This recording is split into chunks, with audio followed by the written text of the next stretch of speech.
Hello guys, this is your friend and we are back with a new fanfic. Which is what if Naruto is neglected by the family Mangekyu Sharingan Mokuton Part 2. And if you enjoy this fanfic then please press the like button and subscribe to my channel for more fanfic like this. And now let's start the fanfic. She kept her eyes peeled during her brisk walk, searching every rooftop, storefront, and face within the crowd for the crown of red hair or his brilliant purple eyes. The early morning traffic, as thick as it was, offered no resistance as she waded through crowds that split before her. It was not wise to stand in the way of Senju Tsunade. It was even less wise to do so when she was as distraught as she currently was. Why the hell didn't anyone tell me he had been in the hospital for 2 weeks? He must have been so scared and confused as he laid there all alone. She knew there really wasn't anyone to blame for that. Few had known she was back in Konoha and she doubted anyone besides herself knew that she had returned at Kushina's behest to keep an eye on Naruto's health. Still, he's an Uzumaki prince and the heir to the Namikaze name. Hiruzen should have brought it to my attention just to ensure his health and safety, never mind the fact that he's my godson. She had to pause her train of thought at that. Did anyone outside the Uzumaki Namikaze family and the 3 Sennin even know she was the godmother of the 2 children? No, probably not. It wouldn't have brought any good to paint an even larger target on the kids. They were already Uzu royalty and suspected to be the children of the Yondaime Hokage. They didn't also need people to know that they had close ties to the Sannin. No one but ourselves to blame, then. I should have checked up on him immediately. If I had picked him up at the academy instead of putting it off, we could have avoided this mess. She had to wonder, however, why it was that no one else had tried to care for the boy in her absence, especially when they probably didn't even suspect she was there to keep an eye on him. Kurenai's always been close to the family, Hiruzen's like a grandfather, and I know that Kakashi always wanted a little brother, so why am I hearing that Naruto's been on the streets? This doesn't make any damn sense. Something wasn't right here, or perhaps she just didn't have all the information she should. Either way, the last Senju intended to get to the bottom of this. No godson of hers was going to be found living on the streets, not when she had an entire empty compound and a Senju treasury she could never manage to empty on her own. Now let's see, where does that woman live? If anyone would know what's going on, it would have to be Kurenai, Konohagakure's genjutsu mistress. The woman was like a daughter to Kushina, and if the Uzumaki woman had told anyone about the full arrangements made for Naruto, then it would be her. Not for the first time, Tsunade regretted not asking for more information from Kushina when she agreed to monitor Naruto's health. I should have known something would go wrong, with my luck and all. If I had to guess, though, Kushina would have left everything within the compound, where she felt it would be safest. Too bad that really doesn't help anyone right now. If her own son can't get in, how the hell will anyone else? Tsunade stopped within the middle of the street, looking up at the roofs until she spotted an Anbu, waving them down. Yes, Tsunade-sama, they asked. Yuhi Kurenai's house, where is it? The Shinobi Residential District. Her house is built atop apartment building 7. The Anbu paused, thoughtful. I have no idea how she managed to have a house built atop another building, or why she would choose to do that rather than buy and renovate a house at ground level. They shrugged their shoulders and pushed the thought from their mind. Was there anything else, Tsunade-sama? No, thank you for your help. The Anbu gave a nod before vanishing to finish whatever task they had originally had. On apartment building 7, huh? Interesting. Though, I should expect no less of a skilled Junin who learned under Kushina. Both she and her husband managed to train an exceptional shinobi, but both turned out kind of odd. Kakashi was a known pervert who was very private and not seen much. He was always late, to the point that he was almost more infamous for that than for all the ninjutsu he had stolen over the years. The man wore a mask at all times, or so the rumors said, even when he was bedding a woman. No one knew if he even did bed women, due to his private nature, but there were more than a few women who claimed to have spent a night with him. Of course, most of them were civilians who claimed that he had shown them his face, so probably less than credible sources. Kuranai, on the other hand, couldn't seem to decide what she was. On the outside she was cold and uncaring, giving off a professional aura whenever she left her home. Those that knew her, however, were aware that she was a hopeless romantic who liked to read romance novels and daydream about meeting her own Prince Charming. She often got after Kakashi for the books he read, only to go home and read her own books, which tended to be the same thing only of a lesser quality. She hated perverts, but would have no problem chatting on for hours about her fantasies, or the latest wet dreams she had. The two were great shinobi trained by two of Konoha's finest, but they were freaking weird. Then again, in this line of work, those who survived long enough to become Junin usually were. They were simply some of the biggest examples. Of course, then there was Guy, but Tsunade didn't even know where to start when talking about that man's eccentricities. Some things were just better left alone. Arriving within the shinobi residential area, Tsunade had no trouble locating Building 7. She did, on the other hand, have some trouble figuring out how one was expected to approach Kuranai's front door. How the fuck do I get up there? She seriously doesn't expect for people to use wall climbing or roof jumping to get to her home, does she? Tsunade shook her head in exasperation. This is such an impractical setup. What if a civilian was delivering something, or she ended up getting her chakra disrupted or sealed? Hell, even if Naruto tried to come to her for help, there's no way he could make his way up there with no shinobi training, the walls are perfectly smooth for fuck's sake. Growling in frustration, Tsunade placed a foot on the building's wall to begin her ascent, only for her chakra not to stick to it. Apartment Building 7 is the most secure housing available to shinobi other than clan compounds, of course they would have ways to keep people from sticking to it with chakra. She looked around to find a building close enough for her to be able to comfortably jump onto the apartments from. She didn't find one. Are you fucking shitting me? Not only do I have to climb up another building, but I'm expected to pump chakra out of my legs to be able to jump across. It wouldn't be a small amount of chakra either. Tsunade doubted there were any Chunin who would be able to get to Kuranai's front door. Giving a withering glare to the house that sat atop the building, mocking her, she made her way to the nearest building. This is bullshit. Senju fucking Tsunade was sitting on her couch, in her home, with her, and she did not look happy. This is probably about Naruto-kun, but that glare looks a bit too irritated for him to be the source. That's more of the, what is wrong with your home, glare I tend to get. As much as she tried to hold it in, a small giggle escaped her lips. Giving a sly smile, she figured she may as well take this rare opportunity to tease the world's greatest medic. You know, Tsunade-sama, the apartment staircase has roof access. If anything, that little tidbit of information only served to irritate the powerful woman even further. That would have been nice to know. Ground out the Senju, making a mental note to find the Anbu who had left that out of his directions. It is very common knowledge within the shinobi ranks, she silently included, and amongst cheap civilian restaurants that deliver, but I doubt you came here to experience my unique housing. That's right, I didn't, nodded Tsunade. I came here because I recently came to learn something that was rather surprising. A feeling of imminent doom began to build up within Konoha's genjutsu mistress. Her stomach knotted up as her body became numb. She could feel beads of sweat forming upon her brow and had to force her breath to stay even. Hiding the shaking in her hands, she asked, and what might that be, Tsunade-sama? Shit, this has to be about Naruto-kun. Why couldn't I have just been wrong this once?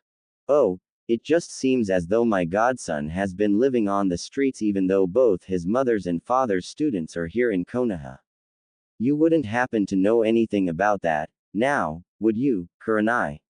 Accused the busty blonde. She was doing a remarkable job at restraining herself, one almost wouldn't be able to tell how furious the woman was.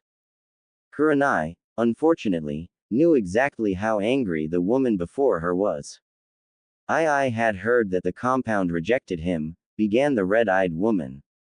But the last I saw him was a week before Kushina-sensei left, almost a month ago. And you haven't sought him out. If I did go look for him, and he came here for help, who would help him? I've been here, ready to help him the second he comes to me. Okay, so that was bullshit. She had gone out to take care of things plenty of times, but she knew she was one of Naruto's last resorts. As much as that fact hurt her, and considering the amount of people within the village, she wasn't going to be hearing him ask her for help anytime soon. Is that so? Kurenai was beginning to get angry at Tsunade's accusations. Where was she, the world's greatest medic, when Naruto-kun was suffering in the hospital? Why was she here, talking to her, when she could be out helping the boy who would accept her far more easily than he would herself?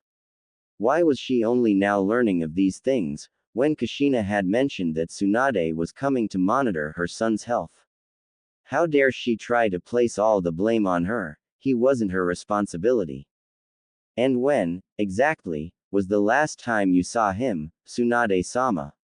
His birth, his second birthday party, the hospital where he was lying confused and alone, on the street, safe within your own home. He doesn't even know you, and yet you were supposed to keep an eye on his health. Shot back Kurenai. Well, how's his health? Is he doing alright? You wouldn't even know. Don't you be trying to make me out to be at fault here. At least he knows who I am and where to find me. Then why hasn't he? Kurenai looked down to the floor, ashamed. We have a rather strained relationship. We get along for the sake of Kushina-sensei, but we're really not comfortable in one another's presence. Ha! Exclaimed Tsunade victoriously. You claim to be here for him, and yet you know he will never come. He might as well be alone. He might as well, Kurenai countered, be with his godmother who has been tasked with his well-being. I didn't know until last night. And why didn't you? You should have seen him on your first day back, not almost 3 weeks later. Kushina left him instructions, you know that. I was a day late. He would have made his way to me after the academy the next day. I was waiting for him to come to me. Kurenai scoffed. And you didn't get suspicious hen he never showed. I don't believe that for a second. I figured someone else was taking care of him. They'd bring him to me when he needed a checkup. So you simply assumed the best without checking, despite checking being the sole reason for your return.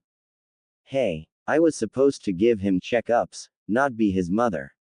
Aren't you supposed to be like his big sister? You should have gone to help him, uncomfortable or no. I agreed, defended Kurenai. To aid him if he needed it. He has yet to ask for aid, he obviously doesn't need it. Quite, came Tsunade's dry reply. I hear he's been doing well as a thief amongst the Konoha populace. I'm sure Kushina would be proud about how little help he needed from her eldest daughter when it came to obtaining his next meal by risking a nice meeting with the Uchiha police force. And yet here you are, trying to pin all the blame on me while he's still out there without any idea that you could be taking care of him. I'm not here to take care of him.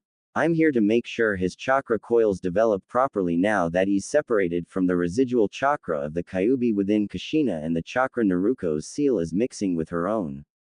If anyone should be looking after him, it's you. Kurenai raised an eyebrow. Me. Not Kakashi. Not Kushina's father figure Hiruzen. Not her best friend Makoto. Not, oh, I don't know, his fucking godmother. Tsunade took a deep, calming breath, trying to smother the fiery temper that was building within her. This was not a time to cast blame, this was a time to determine responsibility.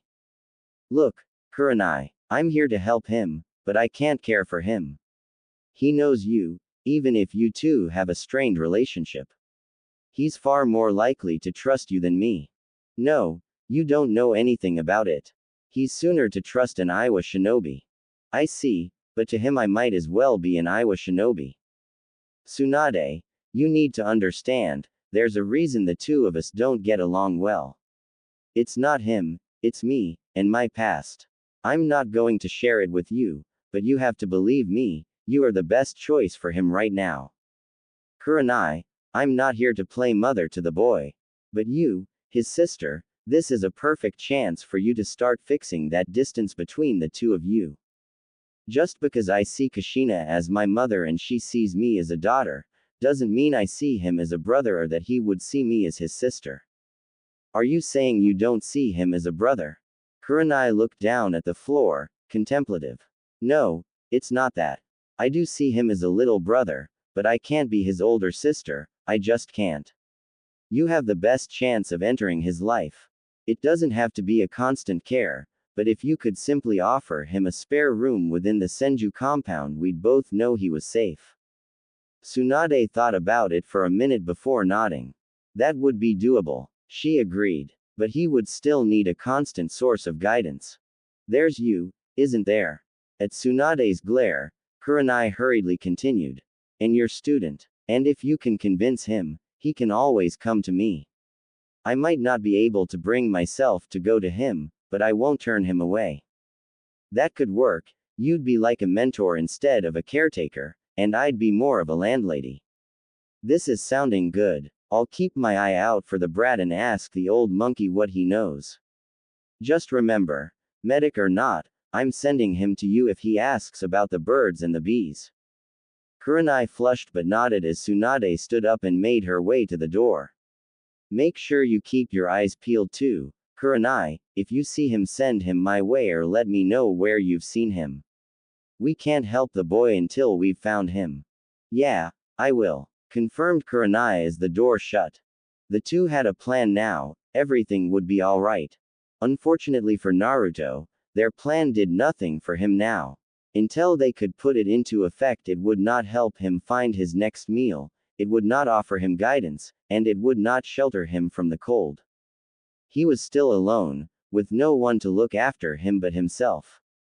He did not know of the two women's plans and wouldn't have been able to accept something that seemed so much like pity if he did.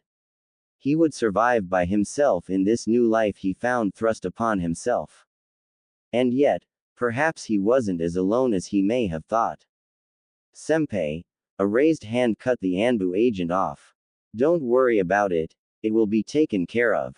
The Anbu seemed hesitant and unsure, but nodded anyway, acknowledging the word of his superior. Very well, Inu Senpai, we leave this in your capable hands. With that he and his squad mates took off, leaving Hatake Kakashi, student of the Yondaime Hokage, to continue watching the streets. It was not truly the streets which he watched, however, but rather a single person on them. Kakashi watched as they pulled into a nearby alley, emptying their latest pilfered coin purses into their cargo pants before scrambling up a wall to search for their next targets. Behind his mask, Kakashi couldn't help but grin.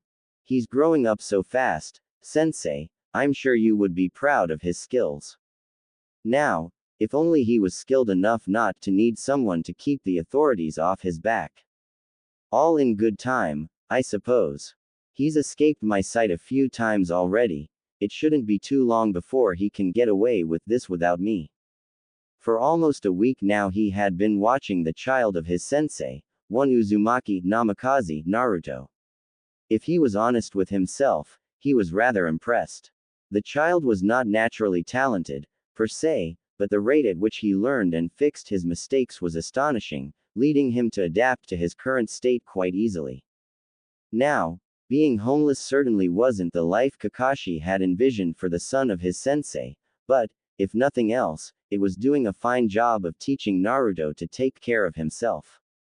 It was for that reason Kakashi did not attempt to directly aid the young boy, choosing instead to look after him and correct issues out of the boy's sight. Kakashi had been keeping authorities away from the boy, making sure he visited the academy, and had been the one who disposed of Naruto's first kill. Kakashi was proud of that fact most of all. To have killed so early and already be embracing the stealth of true shinobi, this boy was going to be a refreshing change from the last few generations of Konohagakure shinobi. Of course, the fact that it was his only kill thus far was a bit disappointing, but it was probably for the best. After all, despite what activities they may be involved in, everyone within Konohagakure was a citizen of Fire Country. Both Naruto and Kakashi were actually rather lucky that no one had attempted to investigate the disappearance. The man had no family of any kind, and the few friends he did have had all assumed he had gotten in over his head doing something illegal and had fled for safety in a nearby country. Though, investigating the death wouldn't have gotten them very far at all, not with Kakashi himself having destroyed the body and burned away any blood, both the man's and Naruto's, that had been in the alleyway. God's Kaden were useful in his line of work. There was nothing like a good bit of fire to make everything go more smoothly. Shaking his head clear of such thoughts, he once again focused on Naruto, who had once again snatched a coin purse off an unsuspecting civilian. You know, at this rate, someone's going to be bringing all this theft to the attention of the council soon. He really should take a break for a while, make them all think it was some visitor who had already left for their own home. Choosing his next course of action carefully, Kakashi gave a shrug. Whatever, the worst that would come out of this would be Naruto becoming more cautious, which was a good thing in his book. Ah, fuck it, it's win-win for the kid. Focusing solely upon the boy, he began visualizing him as prey. The effect was instantaneous as the boy froze up, all his instincts screaming at him about a nearby predator. It only took the child a minute, which must have felt like hours, for the poor guy to locate the one who intended to hunt him. Once again, Kakashi found himself impressed.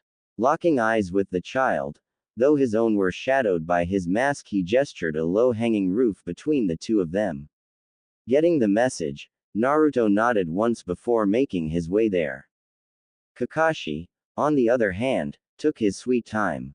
Naruto seemed a bit tense, ready to flee, and was slowly twirling a kunai with one hand, but other than that he seemed rather at ease with the situation. There was no fear, but caution, no hate or malice, but frustration, probably aimed at himself. When Kakashi had made it to the roof, he did not begin a conversation, but rather stood tall and still, observing the young man up close. Despite his tenseness, Naruto stared right back, his shoulders apart and back straight. The boy removed his dirty brown hood and stared proudly into the empty eye holes in the dog mask that loomed over him. Even when faced with a vastly superior opponent, he would not back down. Kakashi knew it was not arrogance or even acceptance of his impending demise, but rather a matter of pride for the boy. One was not weak until they deemed their opponent too powerful to fight. If he were to cower under the glare of the porcelain canine before him, he would be admitting weakness and defeat, and to a survivor like this boy, that was unacceptable. He really was just like his father. Kakashi stayed silent a few moments longer before speaking. You're pretty good, kid, but just as you raise yourself higher than your targets, both the Anbu and Uchiha police force have a tendency to travel by roof, which is higher than you. In the future, I recommend keeping a better eye on your surroundings. Naruto nodded in acceptance of the advice, slipping his kunai away and pulling out a sack of coins. Kakashi wordlessly accepted the bag when it was tossed to him, having witnessed the same actions during Naruto's interaction with the apprentice of Tsunade. You know, I don't mind you practicing upon the Konoha populace, but at this rate people will start to become suspicious. You need to find another source of income. Thank you, Inu-san, for your advice. The boy checked a watch, one Kakashi noticed to be rather valuable. Huh, seems like he's a bit better than I had suspected. It was one thing to cut away the coin purse many within Konoha wore at their waist, it was quite another entirely to remove someone's watch without them noticing. Making note of the current time, Naruto turned his attention back to the Anbu before him. I have managed to obtain permission from Sarutobi-sama to aid his clan in the keeping of Konohagakure's training grounds and the surrounding forests. I should be able to sell any equipment I recover for a solid price as second-hand or scrap. It won't be a large amount, but depending on how wasteful our shinobi are, I may be able to make a decent living as I support myself through the academy years. Kakashi nodded slowly. It was a good plan, especially when you had permission from the Hokage himself, and the dog-faced Anbu knew exactly how wasteful his comrades were. Years of prosperity made them take for granted the high-paying missions and the surplus of available tools. It wasn't like when he was growing up, when equipment was scarce and you were lucky to go to battle with a full holster of kunai. Hell, back then, getting a kunai lodged into your flesh was actually rather fortunate if it struck somewhere non-lethal. Free kunai were good kunai, after all. Well, that's good then. I would suggest you focus on that and only resort to purse cutting when the fields run dry. Give them some time to accumulate new weapons and all that. Now, isn't it about time you make your way to the academy? Lunch ended about an hour ago, and if you don't get there soon you'll miss the practical lessons. A sharp nod was his reply as the boy threw his hood over his head and vaulted over the side of the roof in one smooth movement. You know, that actually looked kind of cool, little thief. If you're not careful, you may find yourself with some fangirls of your own, especially if you grow fully into your parents' looks. They were, after all, two fine-looking shinobi. Kakashi was about to turn away when he saw Naruto's arm grabbed and his hood taken off by a beautiful woman in her early 20s. Curious, he watched as she gave the boy a hug before wrapping her arms around his own, pulling him to a nearby cafe. Well then, it seems I spoke too soon. It looks like you already have a fangirl, and an older woman at that. Well done, little thief, your father must be grinning his of in the pure world right now. With a final smirk, Kakashi left to finish his patrol, trusting Naruto to the pretty little prostitute that seemed to know the boy. The kid had been working hard, this would be a good break for him. And to think, he hasn't even met Jiraiya yet. Silently, he cursed himself. How could he have been so stupid as to forget those who perched above him? He was a predator, but in this village he was also prey. To lose track of such a simple fact was shameful. It was fortunate the Anbu had not seen fit to arrest him and had rather been willing to offer advice. Naruto, of course, had always known that there were people on the rooftops, but in his confidence that those traveling directly above him were unaware as to his presence he had forgotten that anyone else would see him as rather suspicious, sitting upon the lower roofs as he was. Even then, those who were directly above him would be able to see him every time he went for a target. He had hoped that the crowds he operated in would be enough to shield him from anyone else's gaze, but it looks like he had been wrong. But that dog, he was strong. There was no denying the skill of the Anbu. Naruto could feel the power and confidence leaking off the shinobi. That had been a man who had gone through much only to return stronger than anything he had faced. But, if that was the kind of person who had caught him, he would just have to surpass them. The hound worked solo on the words of its master, so he would have to be something above the hound, something without a master. A wolf, I need to become a wolf. The wolf was strong, proud, and answered to no man. It prowled the forest, sought prey, and took it down with ruthless precision. But he could not succeed as a lone wolf, as a wolf's strength came from its pack. Without a pack he could be as strong as he liked, but he would never reach his full potential. I need to find a pack. Before he could think more into the matter he felt a hand grab his cloak and pull away his hood. He only just managed to recognize them before lashing out. Tatsuki. Her green eyes sparkled with amusement and mischief as she began dragging him to a nearby cafe. She gave him a dazzling smile, her arms wrapping around his right arm. You didn't really think you could hide from me, did you, Naruto-kun? He gave a quick glance back to where the dog-faced Anbu had been. Seeing him take off, he turned his attention back to the woman who seemed intent on abducting him. Not at all, Tatsuki-san. Was there something you needed my help with? Nope, cheered the woman brightly. It seemed as though she didn't have a care in the world right now. Naruto checked his watch and raised an eyebrow at her. Shouldn't you be working about now? He asked. She stuck her tongue out at him. Shouldn't you be at the academy? I would be, but it seems I am to be abducted instead. Any reason you chose to do this? She gave him a slight pout. I've earned enough for today and have nothing else to do. You mean to tell me you're just bored? Yep. Naruto gave a sigh. Why did he have to be the mature one?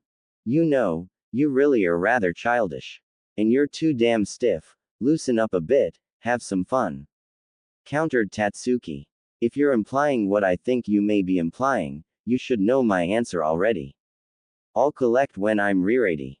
Ah, spoil sport. You should know I don't like debts hanging over my head. They have a tendency to bite you in the. Your debt is to an 8-year-old, how exactly will that harm you? He asked. And it's been what, a week? It will probably be years until I'm ready for such activities. Oh, are you saying I'm not tempting enough for an 8-year-old boy? And now you sound like a pedophile. He used his left hand to rub the bridge of his nose. Sometimes my maturity seems more a curse than anything else. All right then, Mr. Mature, you can pay for lunch. Exhibit A. She gave him another pouty face. Ah, don't be like that. Would it help if I called you Tu-san? Maybe Tu-sama. I swear, I'm going to have gray hairs before I'm a teen. She gave a giggle. It will make you look more regal, don't worry about it. Besides, then people will only assume you're short, not young. I'm having second thoughts about lunch with you, Tatsuki-san. No, that won't do. The woman whined. You need to call me darling or princess or something. If you don't, I'm going to cry. You don't want me to start crying, do you, daddy? I preferred your flirtatious side. This childish side, while fitting, does not really become you, Tatsuki-san. She sent him a glare, but remained silent, halting their movements so that they were simply standing in the street. After a few moments of silence, he gave in and asked, what? Still, nothing. He gave a deep sigh. This childish behavior is not really becoming of you, Tatsuki-hime. Her eyes brightened in delight as she gave him the biggest grin he had ever seen. Sweeping him up into a hug, she spun him around once before putting him back down and patting the top of his head. Good boy, Naruto-kun. That wasn't too hard now, was it? I'm really not sure you're worth all this trouble. You think we could renegotiate so that I paid for you to stay away? A quick hit to his head was his response as she gave him a sultry smirk. Oh, it's far too late to turn back now, you have to man up and finish what you started. Besides, she paused to indicate her figure. You'll know exactly how worth it I am once you finally accept what's yours. She looked to him, only to find him searching through his hair. What are you doing? She asked, hands on her hips. Searching for my first gray hair. Came his even response. Wah, ah, found it. He pulled from his head a single gray hair, which he proudly presented to her. I hope you're happy, Tatsuki-san. At this rate I won't make 20. What? But, how, why, when? The poor girl was rather confused at this and Naruto couldn't help but chuckle at her dismay. It wasn't really his hair, but rather one from the Anbu agent he had just spoken to. It was only by chance that it had fallen off the taller man and landed on his own crimson nest of hair. He wouldn't, however, be admitting that to Tatsuki. Alright, now that we've confirmed that you're going to be the death of me, let's get something to eat. She simply trailed behind him, still trying to determine whether or not she had really started giving the boy gray hairs. Come on, keep up. He called. It's my treat. She instantly sped up to match him. Tatsuki was not one to turn down a free meal, especially when she would get to spend time with her little friend. She had spent much of her own life alone, this new sense of companionship was refreshing. He wasn't trying to get something out of her, he didn't pry about her past, and he didn't seem to judge her occupation. In the presence of this small boy, she could finally relax and be herself, and for that she was grateful. Wait up, I'm in heels. He just laughed, pausing to let her catch up and wrap one of her arms around his own. Is this what having a friend is like? He looked at her pleasant smile and couldn't help but give his own grin at the warmth and happiness that spread throughout his chest. I like it. Regardless of how powerful he would become or where his life might take him, Tatsuki would always hold a special place within his heart and mind as his very first friend. He would never imagine anyone else being better suited to it than the childish young woman on his arm. Deep within a seal, two crimson eyes narrowed. Sand, sand, and even more sand. Naruto gave a sigh as she cast her gaze over the horizon. This place is stupid. The land of wind was aptly named, but perhaps, barren wasteland of nothingness and sandy irritation, would have been a bit more fitting. As the wind one again tried to remove her hood to play with her long blonde hair, she turned to watch as her mother received directions from the captain of the ship that had taken them here. Rather than go through Suna and crossing most of Kase no Kuni, the two Uzumaki women had headed north from the fire capital and hired a ship to take them to a port on the far northwestern part of Kase no Kuni. So as to not lose the natural defense of the desert, Wind Country's capital was not a port city, but rather 2 days' walk from the largest port Sandfish City. 2 days, however, was nothing compared to the month and a half they would have taken trying to get to the capital any other way. The distance itself should only take half that, but constant sandstorms and blistering heat effectively doubled the time it took to make the journey. Naruto shook sand out of her shoes as her mother approached, looking as comfortable as she might have if they were back in Konoha. The young girl had no idea how her mother was unaffected by this horrid place. Please tell me we're borrowing horses or something.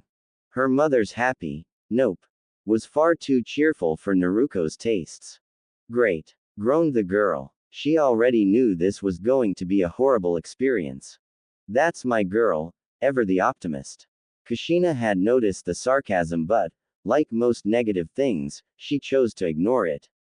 They were on a trip and by the gods they were going to enjoy it to the best of their ability. Yeah, optimism, yuppie. It took 3 days for them to make it to the capital due to an unexpected sandstorm, but they both arrived healthy and safe, if not a bit grouchy. I swear, when we get out of here, I'm never going to want to see this damn sand ever again. Naruto was promptly bopped over the head by her mother, who was straining to keep a happy face. Language, dear, chided the woman. Now, where was that entrance? Naruto took her time to look up at what they had finally come to. She was rather disappointed. Before them was a large ring of mud that stretched in either direction until it faded into the horizon. The top of this mud wall seemed to curve back into itself, as if to discourage those who might try to scale it, but Naruto had a feeling that it had to be something more to it than that. Ah, there it is, we must have been set off course by that storm. Her mother proudly proclaimed, pointing to a small smudge in the distance. As minutes turned to hours, Naruto came to learn that the smudge was in truth 2 rectangular walls growing parallel to the mud ring. The 2 walls were almost impossible to see, however, as sand had built up on either side, probably from that recent storm.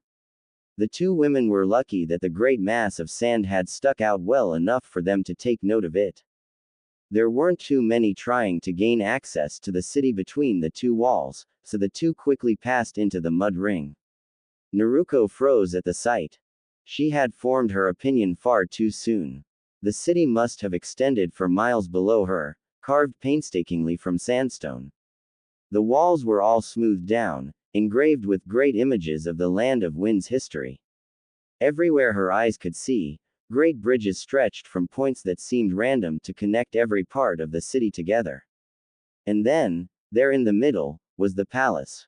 The Emerald Obelisk was well named, a giant tower of jade green that rose up from the black depths of the city. Vines of gold and silver grew upon the tower, ending periodically in great ivory flowers blooming proudly in the desert sun.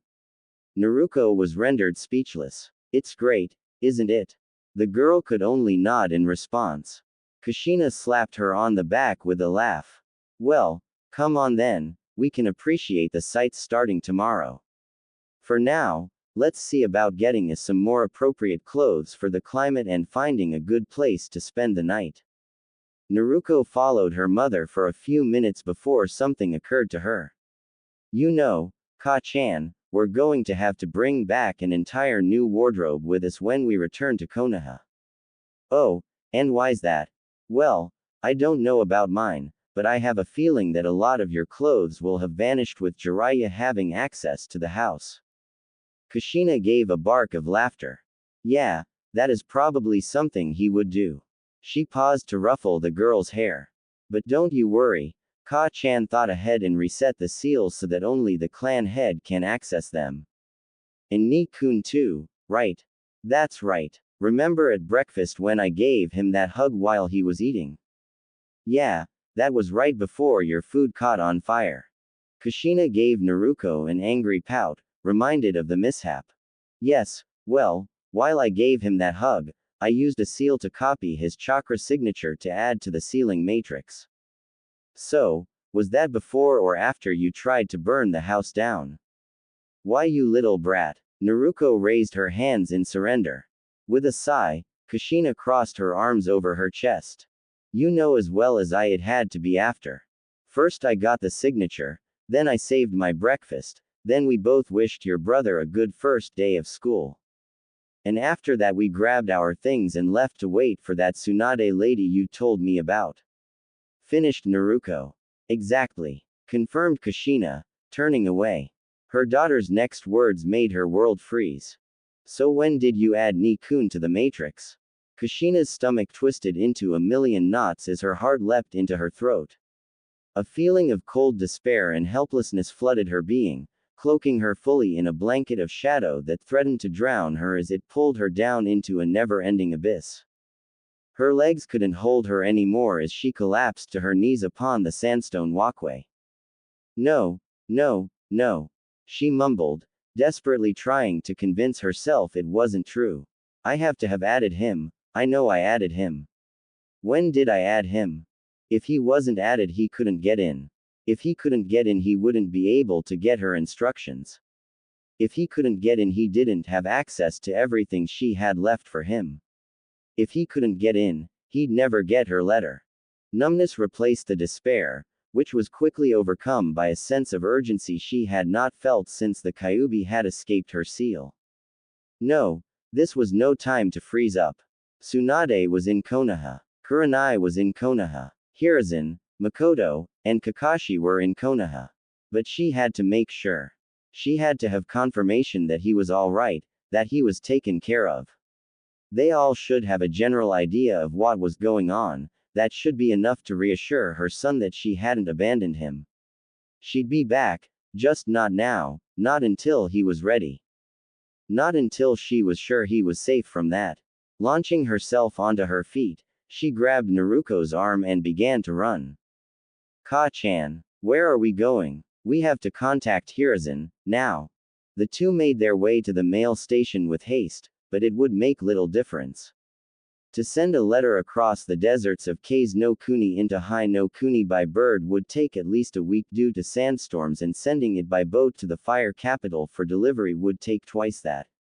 The two women would spend the next 2 weeks in Kase no Kuni's amazing capital, but neither would be able to enjoy it, their thoughts fully occupied by one Uzumaki Naruto and his current situation. A response from the Sandaime Hokage would arrive at the end of those 2 weeks, curt and to the point, but it would do little to assuage their worries. Nevertheless, they would press on, determined to follow through with this trip and leaving Naruto to the care of those within Konohagakure. It was, perhaps, not their greatest decision. Within the seal, 2 ruby lips parted to give a grin of pearly white.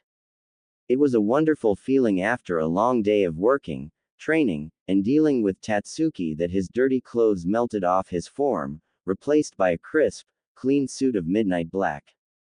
Walking down the narrow pathway of black marble, he enjoyed the simple pleasure that came with each click of his shoes upon the freshly waxed floor. Soft green light illuminated his path, casting shadows that danced to the flickering of a non-existent breeze. When he reached the large doors of dark wood he did not hesitate, walking through them just as they opened for his passing, shutting quietly behind the one in control of this realm.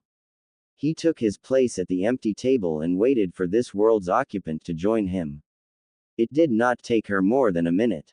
She walked down the left staircase, her long red dress trailing behind her.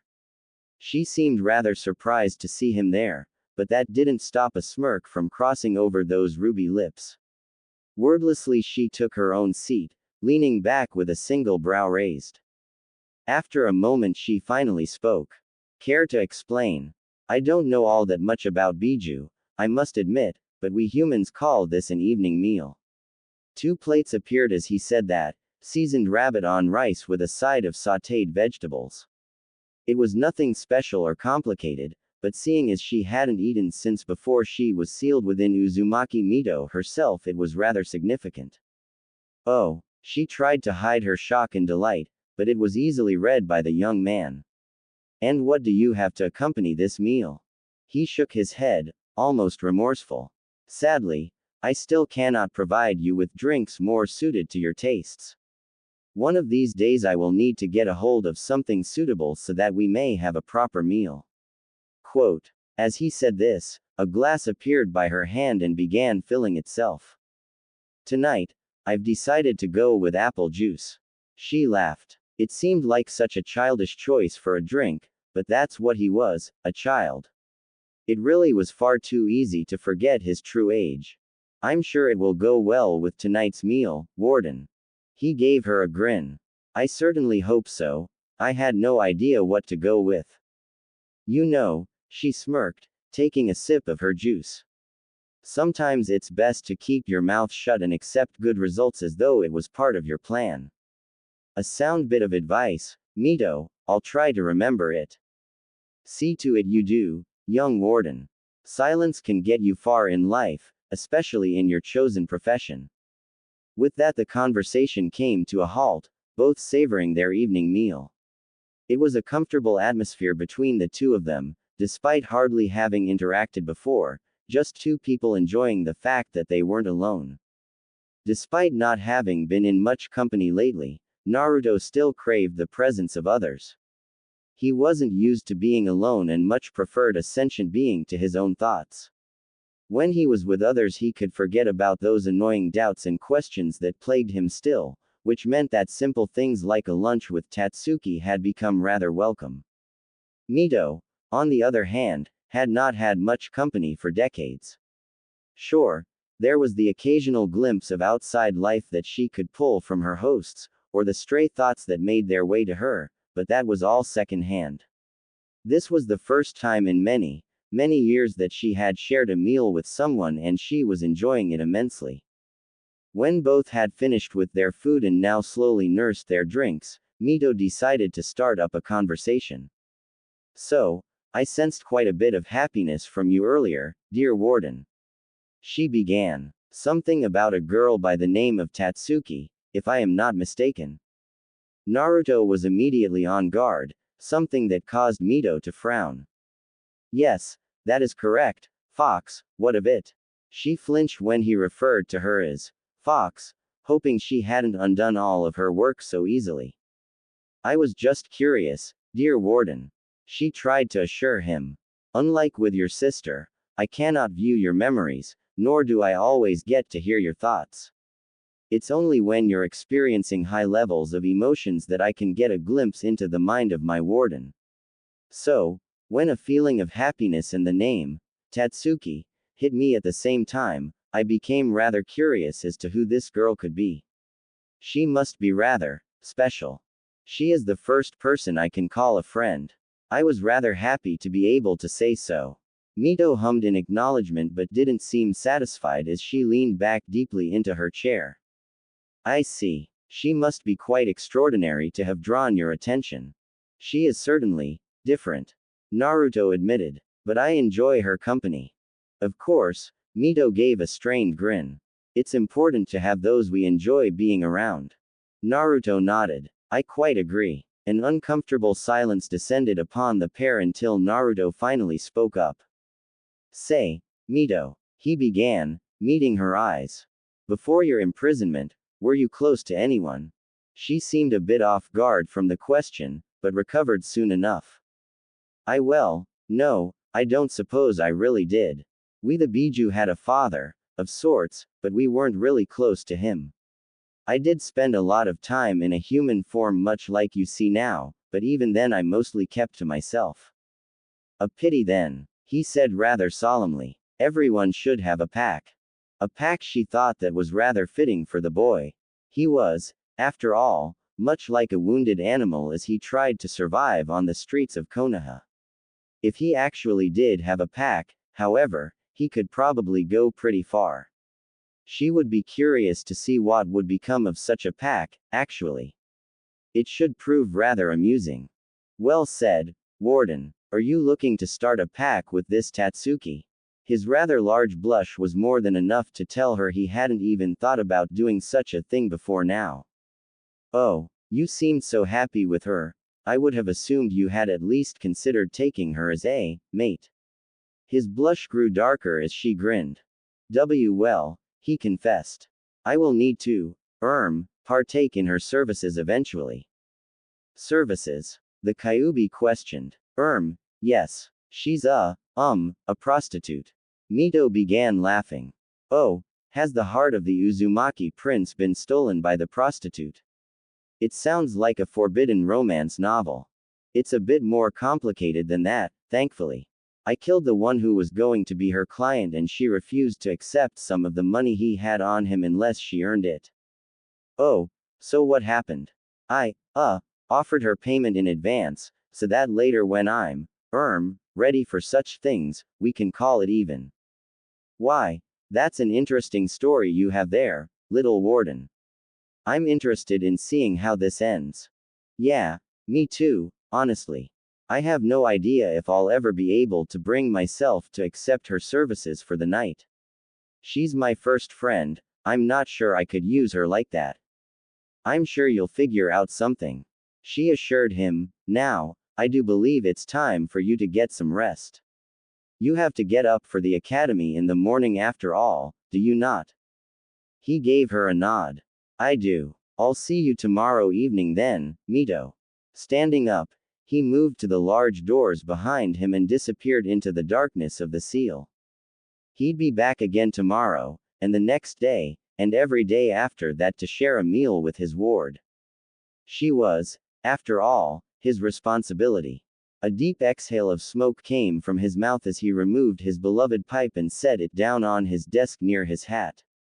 It would appear locking him out really hadn't been a part of the plan, he had figured as much, but for her to simply have forgotten to add her son to the matrix.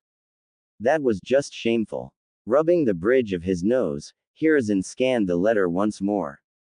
She had quite obviously written it in haste, as many of the questions and requests were repeated several times in this jumbled mess of words. It was almost as if Kushina herself was in the room trying to speak as she sobbed her head off. Grabbing a spare piece of parchment, he quickly wrote down his reply, covering what seemed to be her biggest questions. With any luck, his lack of detailed explanation might force her to return. He had never supported this little plan of hers, it was just too easy for things to go wrong. She had thought he was just being pessimistic and paranoid, the current evidence proved otherwise. Kushina, he wrote, we are aware that Naruto is not accepted by the clan compound, as it activated its defenses on him almost a month ago. He has fully recovered from his injuries. Tsunade did indeed return to the village and was here when the compound rejected him. He continues, to the best of my knowledge, attending the academy. I do not know the extent of your plans for his care in your absence and would recommend your immediate return to sort out everything else. Signing and dating the letter, he sent it back to the capital of Kase no Kuni, hoping that Kushina would see reason and return for his son. A week later, his hopes would be proven empty as her reply informed him that she trusted the plans she had in place and knew she wouldn't be able to leave again should she return. They would be continuing with their trip. Giving a sigh, Hiruzen would toss the letter into one of his desk drawers and hope that Kushina's preparations were as good as she believed them to be.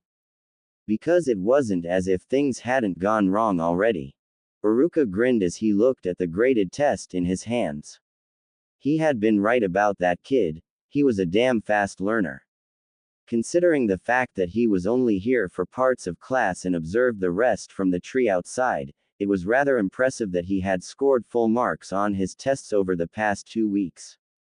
He had been concerned, of course, about the student who never entered the building, but those fears were put to rest when, on the day of the test, he had climbed up to the second-story window and slipped into an empty seat without any of his classmates noticing. The civilian who was sitting next to him nearly had a heart attack when he finally noticed him. Naturally, he had left once his test was done, but he had received full marks. The boy must have had some really good eyesight to see and understand what he wrote on the board from that distance, or Iruka really was as loud as people told him he was. He really hoped it was the former. The boy had come through again when it came to practical exams, quickly demonstrating the required technique and knowledge before disappearing to go do whatever it was he did. Unfortunately, his full marks in exams were countered by his lack of actual attendance and his refusal to appear for any of the quizzes. It was almost as if the boy didn't really care about schooling and only participated as much as he did to confirm he understood what he needed to be a shinobi. It reminded Iruka of back during the Third Shinobi War, when students were taught only what was deemed necessary to their survival and success before being shipped off to kill and die in the name of Konohagakure. No one cared what you scored on your quiz, or how many days you may have missed, they just wanted to see that you knew what you were doing.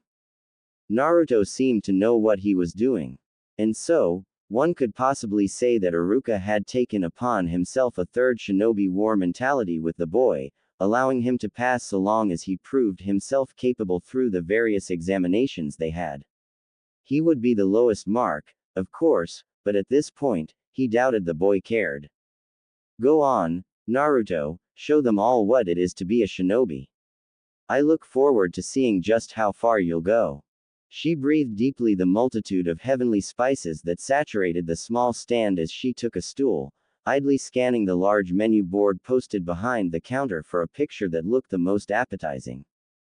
Welcome to Ichiraku's, what can I get for you today? Asked the waitress, a pretty young brunette that seemed rather happy to be able to interact with a customer. The stand had been empty despite the wonderful aroma that wafted from it.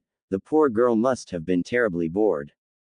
Whatever you recommend, I can't decide, came the answer. Her thoughts were far away from ordering lunch, focused instead on her master's odd behavior. All right, I'll have that right out for you. The girl gave a quick bow before retreating into the back of the stall, leaving Shizune alone with her thoughts. What's gotten into you, Tsunade-sama? She wondered. A week ago she had told the woman of the little thief she had seen and the woman went into a panic. The following morning she had stormed out of the house as if hell itself was on her heels.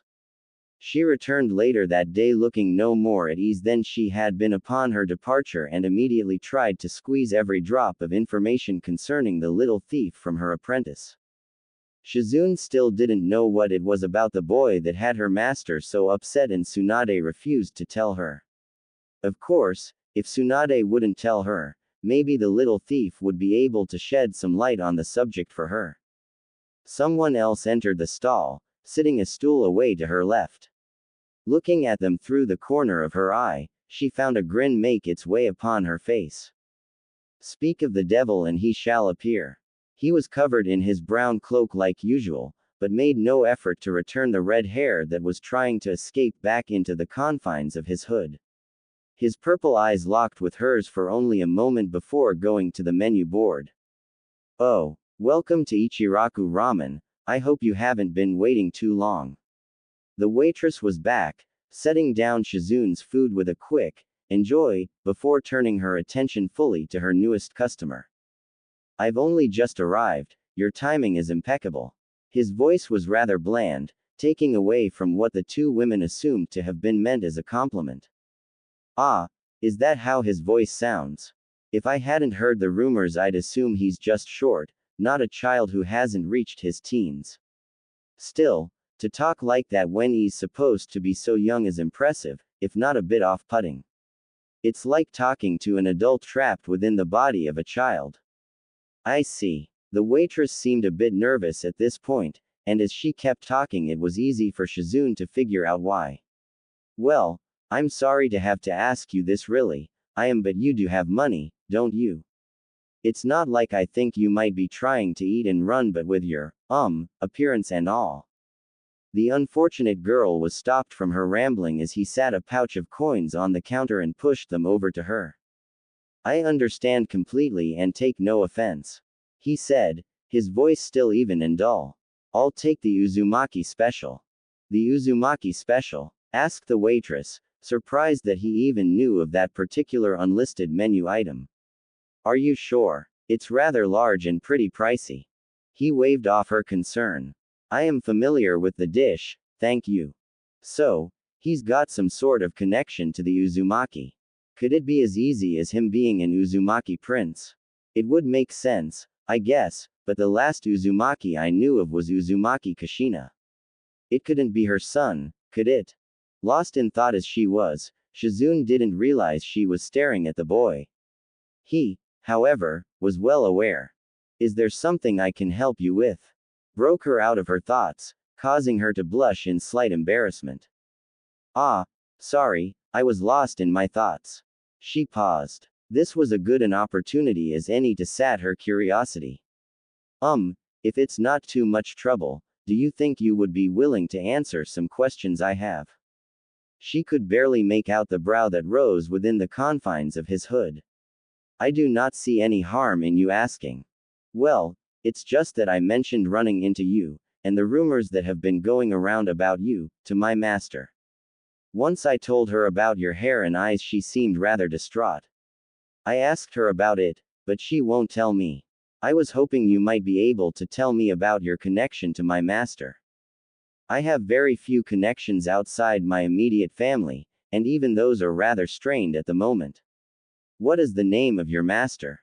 Senju Tsunade. The slug Sanin. He sounded just as confused as she was.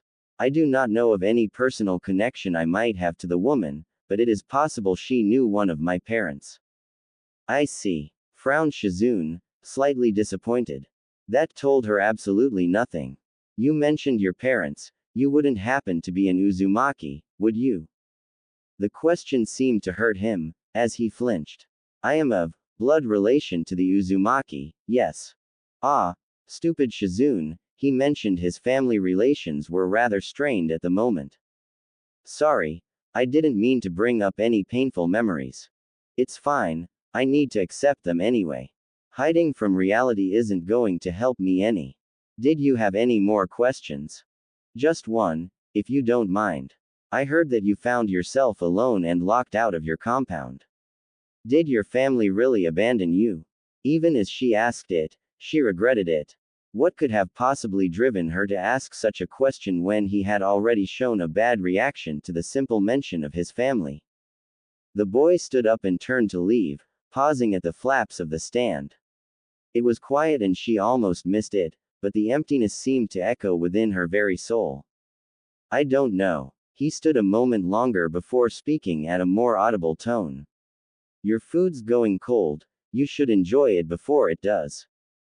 And with that he left into the bustling streets of Konoha. Shizune felt like hitting her head against the counter. Alright, here we have, the waitress paused, confused at her customer's disappearance and turned towards the only one in the stand. I, may have asked him some questions that made him uncomfortable. Oh, so you scared off my customer, did you? Shinobi or not, Shizune found herself terrified at the irritated waitress before her. He left his coin pouch. She pointed out weakly, only to watch as the young civilian worker casually knocked it over the counter so it fell out of sight. Really? Asked the girl. Then where is it? You aren't lying to me, are you? I'll pay for it. Oh gods, this was going to empty her wallet. The bowl the girl was carrying was massive. Damn right you will. Did you want that to go? Ichiraku Ayame was someone Shizune vowed to never cross again.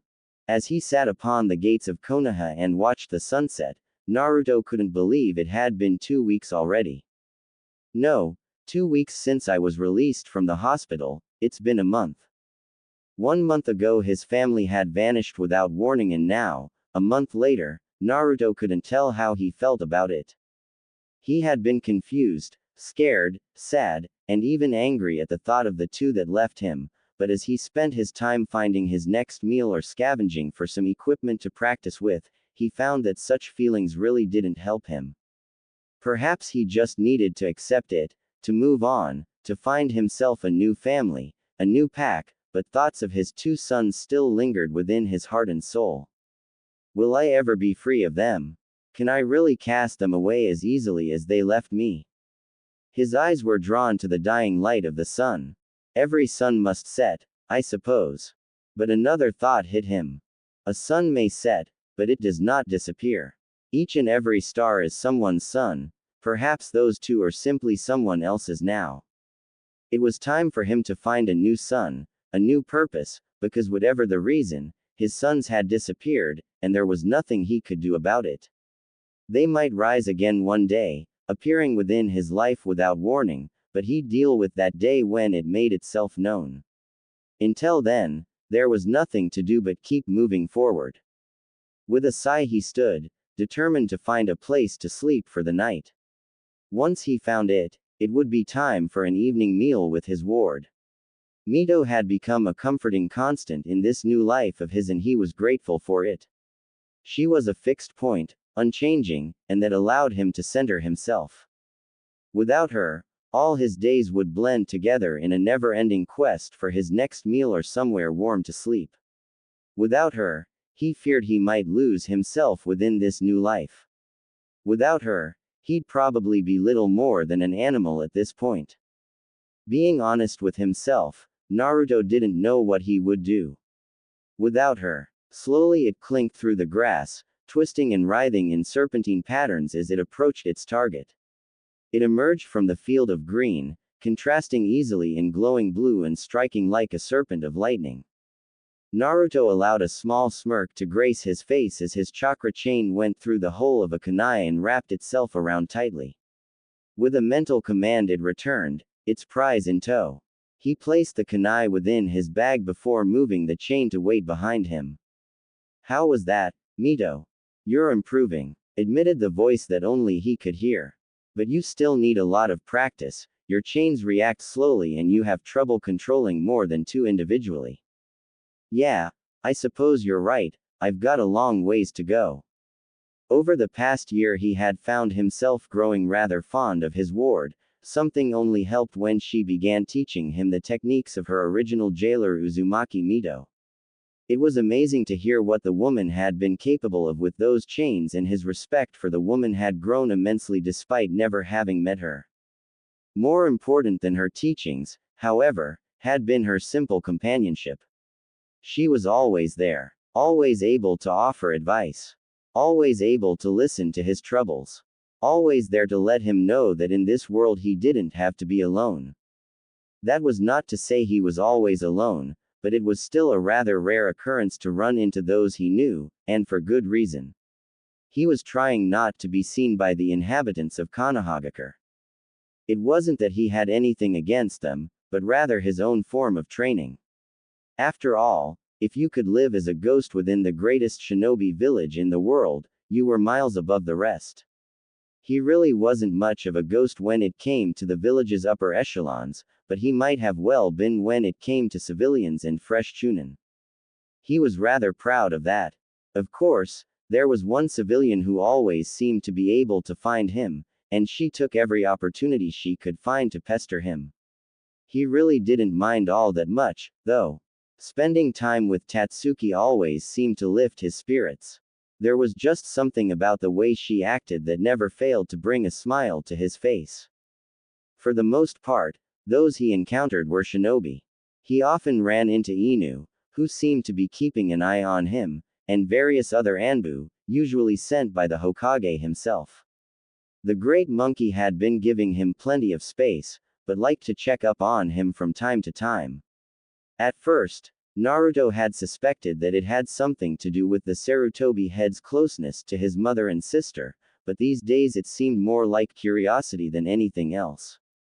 Naruto saw Iruka almost every day for class, but interacted with the man perhaps once a week for exams. His classmates seemed to have gotten used to his odd behavior and constant absence and were no longer surprised when he slipped into a seat from the window. That had actually taken 3 months, which was rather irritating.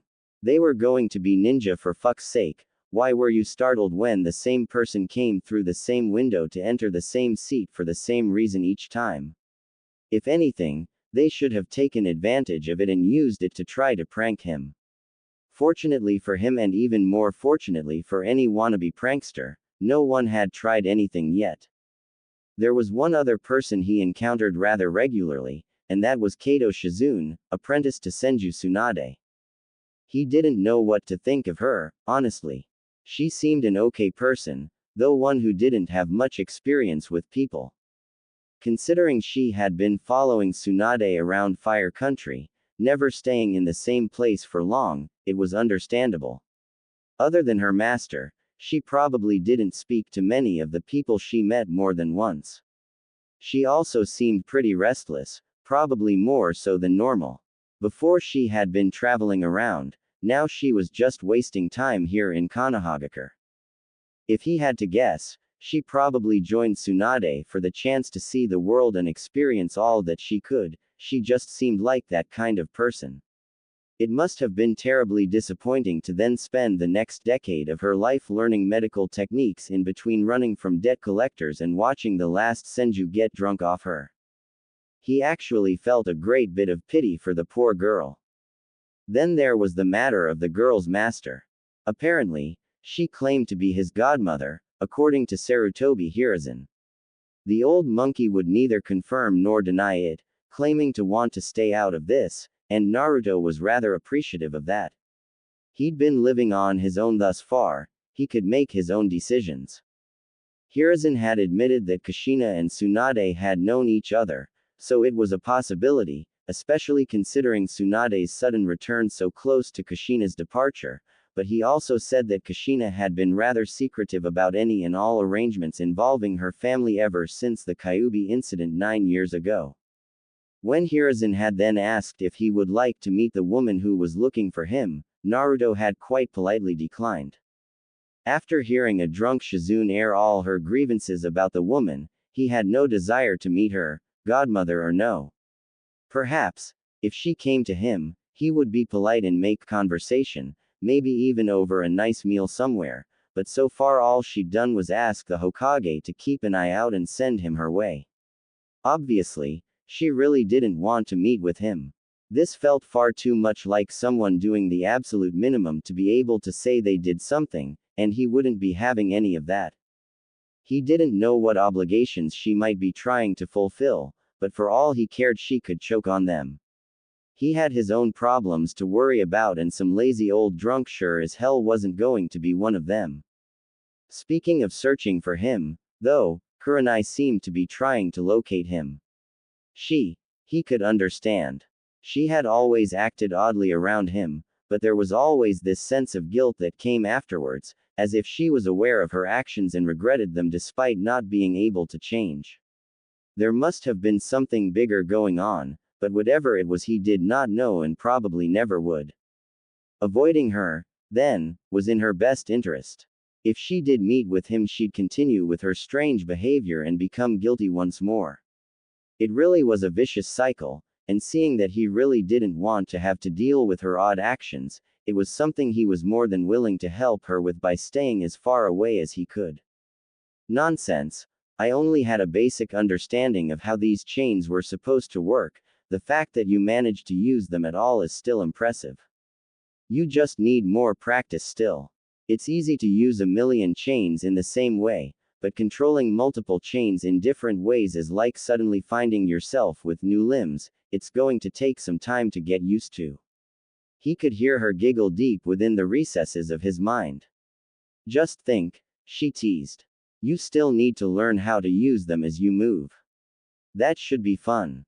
Naruto groaned at the thought. That was not something he was looking forward to. That's the spirit, cheered the fox. I'm glad you find this funny. Oh, I most certainly do. So, while we both admit you need more practice, perhaps you should stop trying to use them while you try to earn a living. I'm all for you getting good, but this is cutting into your productivity. He gave a sigh. She was right, as usual. He had hoped that by using the chains to help him clear the training grounds he would both get practice and gather enough to pay this month's rent, but so far he'd gathered only a dozen kunai, which would maybe cover today's meals. He had a lot more to do if he wanted to get that rent out of the way so he could focus on other things. Yeah, you're right, I need to stop messing around. There's work to be done. As his chain dissipated into blue light, he set about maintaining the Great Forest, or whatever bullshit he had told Hiruzen. Those old clans were full of shit, always trying to insult each other with compliments. It was like a competition to see who could jerk the other off better, but even if you won, you still just gave someone you didn't like a hand job. Honestly, she should have known how shit of a plan that was. It had been a year, an entire freaking year, and Naruto was still out there doing who knows what to survive. Every search was fruitless, none of the Anbu would tell her anything, and the Hokage was less than helpful, telling her something about giving the boy some space. He didn't need space, he needed help. More importantly, she needed to help him, to make up for all those years of being unable to bring herself to have any sort of positive relationship with him despite being so close to the rest of his family. Giving a sigh, Kurenai fell back onto her couch. This whole thing was just a giant mess. First Tsunade arrived a day late, then Naruto ends up in the hospital, the compound has Naruto homeless, Kushina decides to continue her trip, and now neither she nor Tsunade could find the boy. How hard is it to find the one person within all of Konoha with bright red hair? Something needed to be done to find him, but what? How could she possibly find the boy who seemed so intent to stay hidden? She really couldn't blame him, though. The world was scary, no wonder he was hiding. Maybe I could draw him out somehow. No, that wouldn't work. She hardly knew him, much less what would make him feel safe enough to emerge from wherever he was taking shelter. She could try to henge into Kushina and pretend she had come back, but that was already a horrible idea that could only go terribly wrong in a multitude of ways. There had to be somewhere he frequented. A store, or a friend's house, or... She slapped a hand to her head. He was going to the academy, for fuck's sake. Here she had been over the last year, wandering the streets of Konoha for signs of the boy, but he would have been in the academy learning to be a shinobi while she was out looking for him.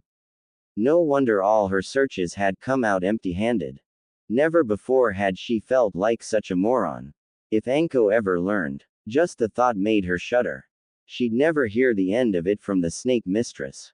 Considering she had recruited the woman for a few searches, she'd probably be at the end of the woman's ire too. I'd rather not be at the other end of her hidden snake hands, thank you very much. Well, at least now she knew where to find him, the only problem left was making contact. She could wait out in front of the building like some of the parents, but he might not be too appreciative of that. He'd be even less pleased if she tried to draw him from classes. Naruto never seemed to want attention, and that would be an excellent way of bombarding him with it. Maybe he could miss a day, or at least an hour or two. I could wait for him there in the morning. It was better, but that still didn't feel quite right. Maybe she could ask Haruka about him. Everyone knew how close she was to his family. It would make sense for her to check up on his academies from time to time with his mother away. Yeah, check up on him once a year, that's perfectly normal. Well, it wasn't as if she had any better options, and if that didn't work she could resort to ambushing him before class. Better yet, if he walked in while she was speaking to Haruka, then she could pull him away, at least for a few minutes, to tell him about the arrangement she and Tsunade had come up with. Surely he'd appreciate being told that he had a room in the Senju compound ready for him. It was settled then, she'd stop by the academy first thing in the morning. Everything was going to be just fine. Again, she called, watching as the young blonde girl continued to train under the glaring sun. It was hard work, and she was proud of her, but it wasn't enough. The past year had been hard on Kushina, Thoughts and doubts about the well-being of her son had haunted her without end, but she couldn't go back, couldn't make sure he was okay, couldn't wrap her arms around him and tell him it was all right. But she wanted to. Gods, she was tempted, but she stayed strong. They couldn't go back, not yet. And so, she made good use of the trip. Once more, Naruto would be trained to insane levels for a girl her age and would return ready to protect their home of Konoha as the new head of the Uzumaki. And then Kushina could devote all of her time and attention to Naruto, the next head of the Namikaze. And by the gods, she would train her son until he surpassed his father. She would make damn sure that she made up for leaving him behind, as necessary as it was. Until then, however, she would focus on Naruto and her training. Her basic shinobi skills were coming about wonderfully, but compared to what would need to be taken care of soon, this was nothing. It was not easy to control the chakra of the Kyuubi, but as its Jinchuriki, Naruto would need to learn how. That and that alone would take up the majority of this training trip, but once it was done, she could be confident in the safety of both Naruto and her brother. Alright, that's enough. Come take a seat and get some rest. The young girl didn't bother coming over, instead choosing to collapse right where she stood in the field of grass they had been training in. Or just stay over there, sighed Kushina as she walked over and dragged her daughter back to their little base camp. As Kushina looked down at her daughter, she couldn't help but smirk.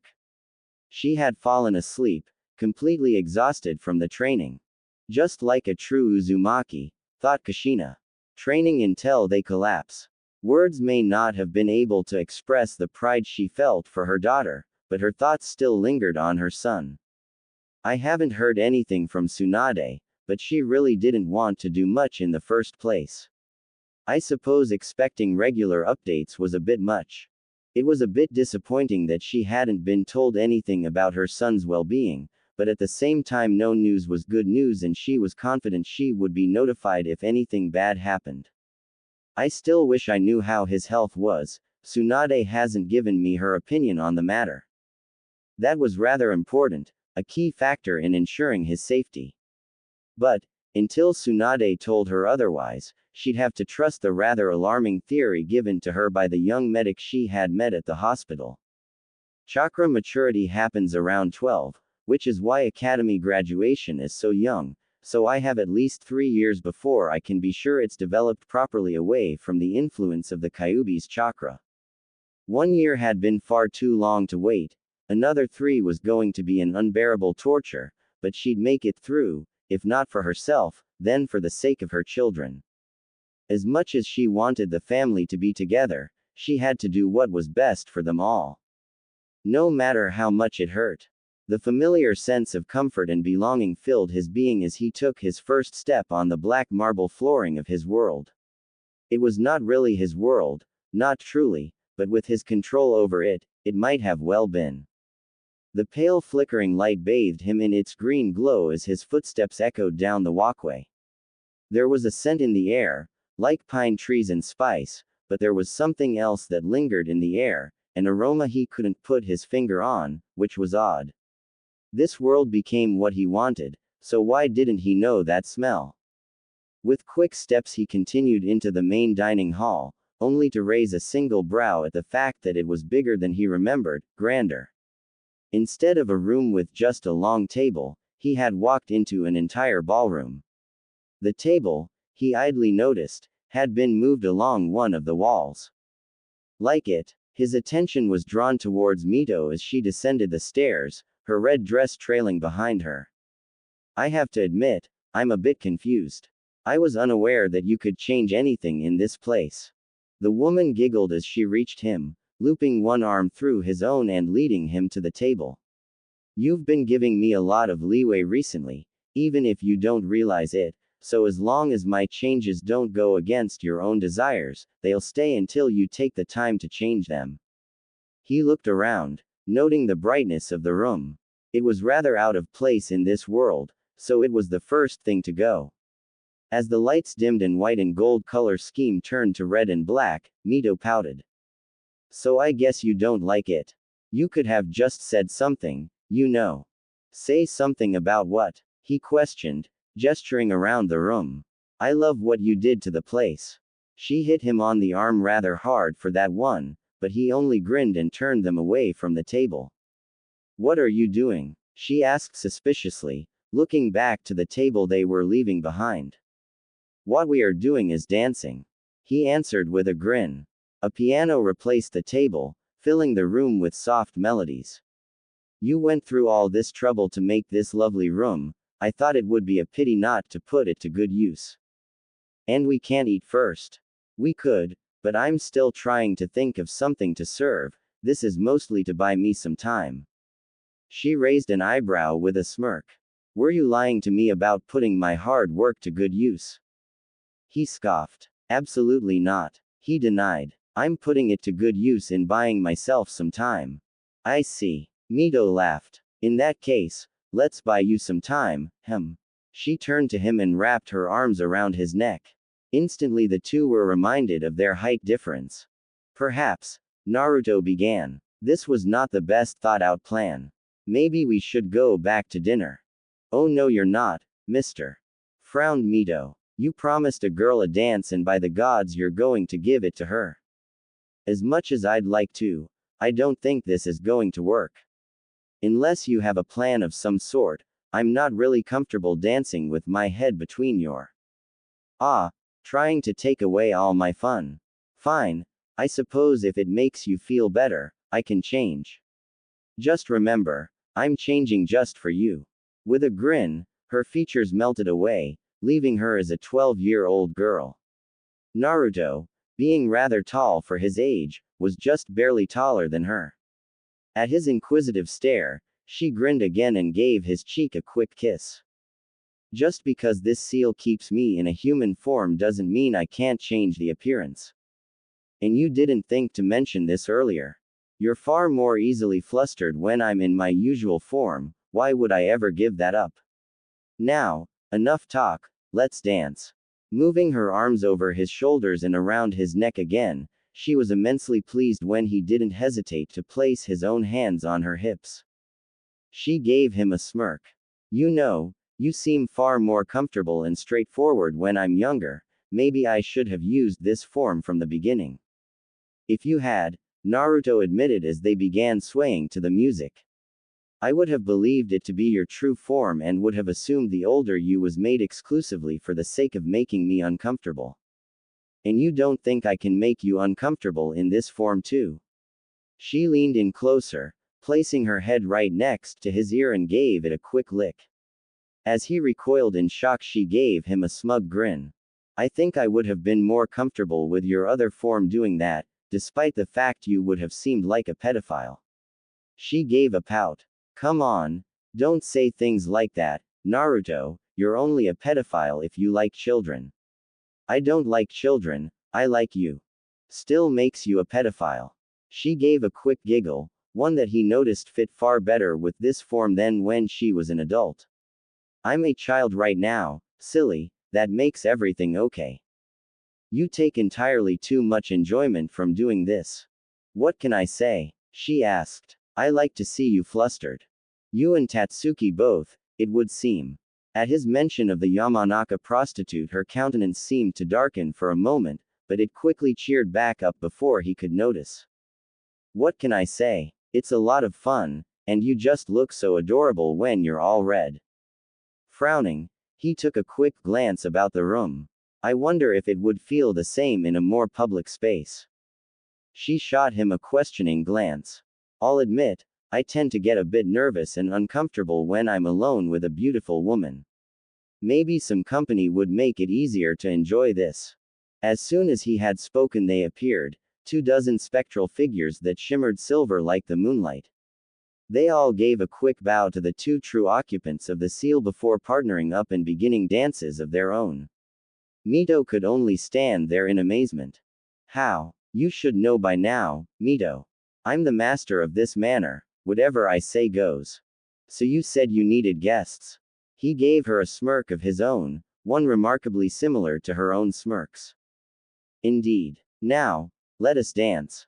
Moving one hand from her hip to take hold of her own slender fingers, he began dancing properly with his partner in this court of spirits. The already dim lights vanished, leaving only the faint silver glow that came from his conjured guests, as if he had created dancing candles to surround him for the evening. "I didn't even know you could dance," admitted Mito sometime later. He gave her a grin. "I didn't know you could either. Truly, this is a night that should have happened long ago. I'm actually a bit surprised we didn't think of it earlier." Mito raised a delicate eyebrow. "And who's to say we didn't? Maybe this has all been an elaborate scheme I put into place to give me the chance to dance with a young gentleman for an evening. Then I would have to apologize that instead you received a young boy. You're a gentleman enough for me." She rested her head on his shoulder as he held her tighter, the music slowing. "Then I'm glad your scheme has come into fruition." He smiled. "I'm more glad that I was the one you caught. Life just wouldn't be the same without you, Mito. I'm happy to be able to spend time with you like this. And I'm glad I received such a wonderful warden." As the guests faded away to give the two some privacy, leaving them bathed in the soft glow of a non-existent moon, a single tear made its way down her cheek unseen. Such a wonderful warden. Candles flickered within the room, dancing to the echoing screams that filled the darkness, but he paid the screams no mind. They were a constant here, deep beneath the earth. Here, in his den, in this land he ruled, he was not bothered by anything, because everything that happened was by his will. Truly, this was as close to godhood as one could achieve. For now. That would change, in time, but for now he was content with his realm and his control. It was a refreshing change from his past, where everything he wished to do had restrictions and laws and ethics to stop him. There was none of that here. No, here there was only success, only progress. Hundreds of people worked as one towards a common set of goals. His goals. Just as it should be. Another scream tore itself from the throat of its unfortunate creator: the cost of knowledge, the price of power. He was more than willing to pay for it with the lives of others. After all, what other use did they have? Was he expected to leave them to live mundane lives that brought forth nothing when they could instead be used to advance himself and his people even further within this cruel world? He would scoff at such a foolish notion. Here in his world of darkness, only his continued survival mattered. Everything else was expendable. The world itself was expendable. But there was one thing, one single being upon this world other than himself, who was not expendable. Someone protected by oaths and promises made years ago, long before he had left his village to create his own. Yellow eyes moved to gaze at the picture hanging upon the wall, flanked on either side by small candles that assured the painting was always visible. Bright purple eyes shone back at him, wisdom and maturity within that betrayed their age. Pale skin, like the full moon, was contrasted by the crown of crimson that framed a face that had to be of noble blood. The upper body was covered in a black robe tied shut with a red sash, a large dip revealing that the pale skin continued down past the sternum. The brows were thin and relaxed as pale lips were set into a disinterested frown. The entire image spoke of a royal figure, and indeed it was. A soft smile came to his lips as he looked at it. This painting he often referred to as the Blood Prince. Namikaze Uzumaki Naruto stared back at him. "I've heard some interesting things," he told the painting. It remained silent. "They say you've been locked out of your home, that the queen and princess ran off on some grand adventure and left you to fend for yourself." He paused, as if to let the picture have a chance to speak. It chose not to take it. "You know what else I've heard? That it's been an entire year already since it happened. Imagine that." He seemed thoughtful for a moment. "Though I suppose you seem to be doing all right for yourself. It's amazing how fast they grow. First they're nothing but a defenseless baby, then they're living on their own in a blink of an eye. I don't think I've ever sent you any birthday gifts, have I? Your mother never would have let you keep them, I suppose, but she's not there anymore, is she?" "No, she's not, and unless I'm mistaken, you had your 9th birthday recently. Such a big boy you're becoming, little prince. I'm sure your father would have been proud, if the fox hadn't killed him. Yes, I quite agree, it was a tragic loss, he was a good man. Very powerful too. Then there were his looks, you'll probably inherit those. I'm sure you'll be a real lady killer when you've grown a bit.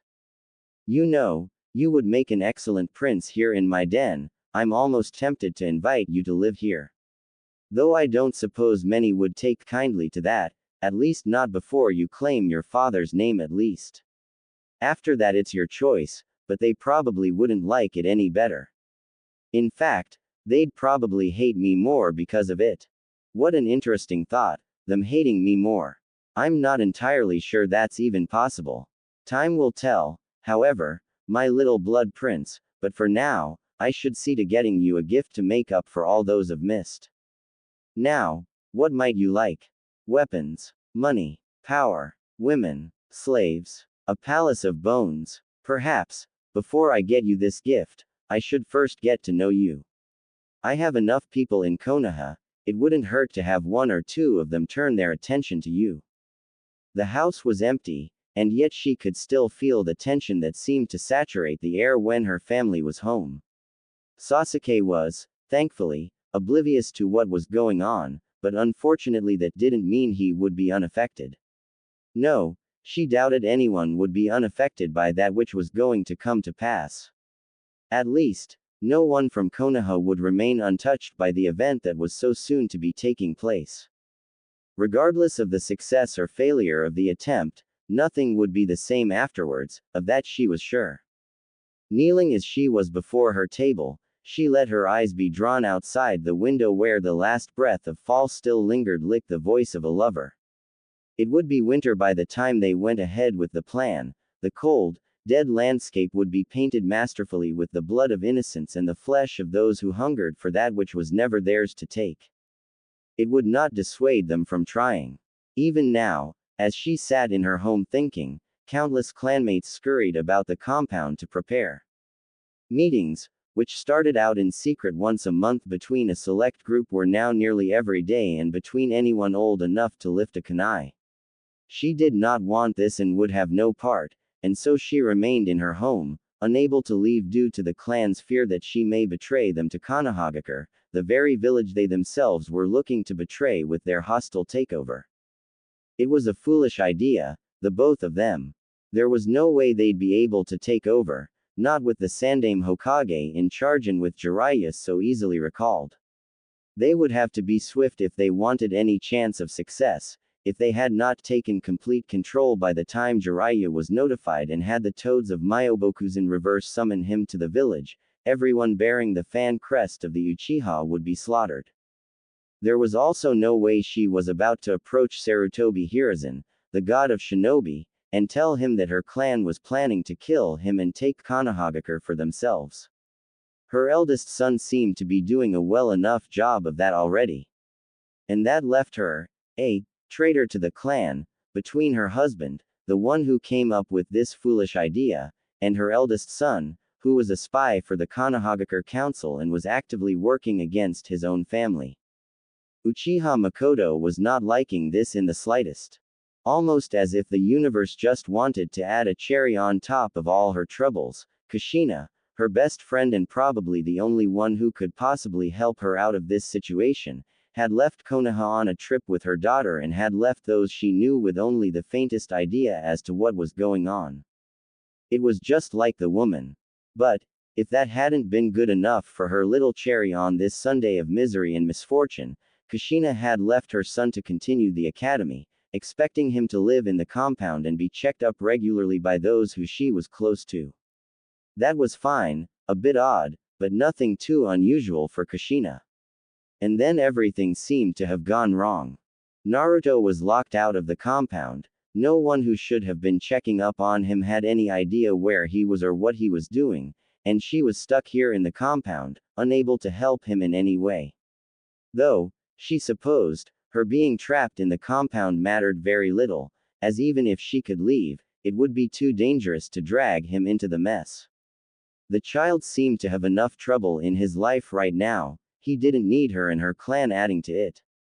Of course, Talk of him being seen on the streets had faded away, leading her to believe that even if someone hadn't taken him in, he had managed to find somewhere to live and a way to support himself.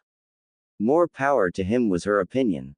If he could make a life for himself by the age of 9 after finding himself with all his worldly possessions stripped away from him soon after his 8th birthday, then he was certainly something special. She was a bit impressed with her friend's son. And a bit jealous of her friend for having such a son. Though, if all this somehow managed to blow over a miracle, to be sure she would definitely see about bringing him into her family, even if only as a close friend.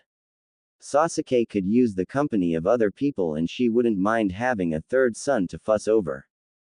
That was all hopeful dreaming, however, as it was never going to happen. But at least it gave her something to occupy her time with. If she was stuck in here for too much longer, she'd probably go mad. She gave a deep sigh and turned to her tea. Noting the lack of heat, she frowned. Had she really been lost in thought for so long? Picking it up, she went to the kitchen and placed the cup in the sink to wash later. She really didn't feel like doing it right now. Instead of returning to her seat in the kitchen, Makoto walked into the living room, sinking deep into the light blue couch. Massaging her forehead with her fingers, she let out another sigh. This was all so frustrating. If only there was a way to fix this mess. She mumbled. She had not been expecting any sort of response. She received one. Oh, there is, it's why our master sent us. Startled, Makoto's gaze shot to the speaker. The image that greeted her was an odd one, a man who was half white and half black. A velvety maw of green flesh seemed to be trying to devour his head as if it were a Venus flytrap. In this strange world of shinobi, she could very well be looking at a plant with the face of a man. I am called Zetsu, and our master would very much like your assistance in fixing this mess. Cautious, she responded, fingering the kunai she always kept within her clothes. And who is this master of yours? The man grinned and even the plant around him seemed to open its maw further in imitation. I'm quite sure you know of him, Makoto-san. He is, arguably, the most famous of your ancestors. These people, they were so oblivious it actually hurt. Could they not feel it in the air, this wind of change? Something was coming, something big, and it would be coming soon. Yet here they were, thousands of oblivious insects carrying on with their daily lives as if everything was just the same as it had always been. A distasteful frown pulled on his lips. This was supposed to be a shinobi village, so why were the civilians so ignorant as to the shinobi whose village they occupied? The genin may have been out of the loop, but even they could tell something was off by the tension they witnessed within their superiors. Did civilians simply not notice the Chunin traveling in packs numbering no less than 3? Did they not see how genin were herded about the village in groups of 2 teams or more, both Junin keeping a vigilant eye on their surroundings, ready for the tension to snap at any moment? Were Anbu, swarming about like a hive of angry hornets, not a clear enough sign that something was going on? Apparently not, because nothing had changed for the civilians. It was pathetic. It was maddening. He couldn't stand it. Turning from the street's bellow, he began running over buildings, nods of acknowledgement given to each and every shinobi he passed. Most were not returned. The shinobi populace of Konohagakure wound too tightly for simple niceties. He continued until he reached the training grounds he frequented. In the past few years there had been no genin Team 13, and so this field lay empty, a perfect place for him to practice. And practice he did, every day, without fail. Removing his shirt, he stuffed it into his bag, which would stay on his person for the entirety of his training. Not only did it make things more difficult, but it would ensure his belongings remained where he could protect them. He had lost everything once, he was not keen on the idea of starting again. As he began with his laps, he was unaware of the eyes that watched him from the trees. Shizune gave another huff as she stalked through the streets, avoiding the swarming crowds of cheerful civilians. Why was it so hard to find that boy? It had been easy enough to find and watch him last year. Had he left the village in that time? No, that didn't seem likely. And yet she still couldn't find him.